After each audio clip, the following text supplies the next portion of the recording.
تین سٹیٹس میں شیاطین کو لیے بہت ایزی ہوتا ہے پوزیس کرنا کسی انسان کو. تین سٹیٹس میں. نمبر 1 شدید خوشی کا عالم, اتنی خوشی کہ انسان بے قابو ہو جائے.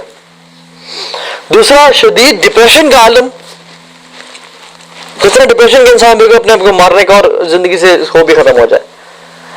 اور تیسری اسٹیٹ کہ جب اس کو شدید ٹیمپریشن اور ڈیزائر اس پہ حاوی آ چکی ہوتی ہے,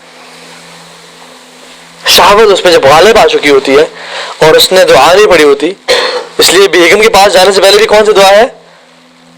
اللہ جنب شیطان و جنب شیطان ما رزقتنا. بیگم کے پاس جانے سے پہلے دعا ہے, کیونکہ حدیث میں آتا ہے جو شخص وائف کے پاس جانے سے پہلے دعا نہیں پڑھتا تو شیطان بھی اس میں شریک ہوتا ہے, اس کے اس فزیکل ایکٹ میں. بلکہ حدیث میں تو سبقت لے جاتا ہے,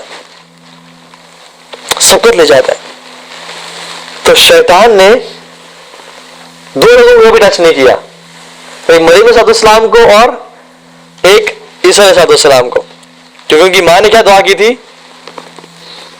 کہ یہی دعا کہ اللہ ان کو شیطان کے سر سے محفوظ رکھنا, بچا کے رکھنا. قرآن میں آتی ہے, ٹھیک ہے, امراۃ العمران نے. تو تیسرا وہ شخص ہے جس کے ماں باپ آپس میں قریب ہونے سے پہلے یہ دعا پڑھ لے تو اس کو بھی شیطان اس پہ حاوی نہیں آتا. تو کتنی امیزنگ دعا.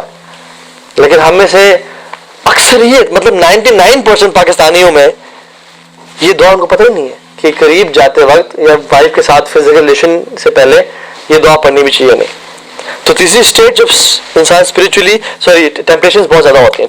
السلام علیکم, دس از می فیصل عمران. آئی ہوپ سب خیریت سے ہوں گے.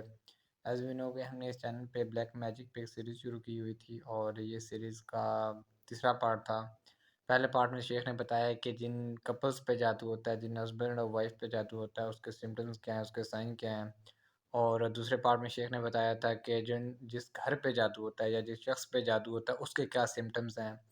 جب کسی گھر پہ جادو ہوتا ہے تو اس میں تعویذ نکلتے ہیں اور خون وغیرہ آتا ہے, کپڑے پھٹ جاتے ہیں, اور سب سے زیادہ امپورٹنٹ چیز یہ کہ اس طرح کی بیماری ہوتی ہے جس کا کوئی سلیوشن نظر نہیں آتا, نہ ہی اس کے کوئی سائن نظر آتے ہیں کہ اس بندے کو مسئلہ کیا ہے.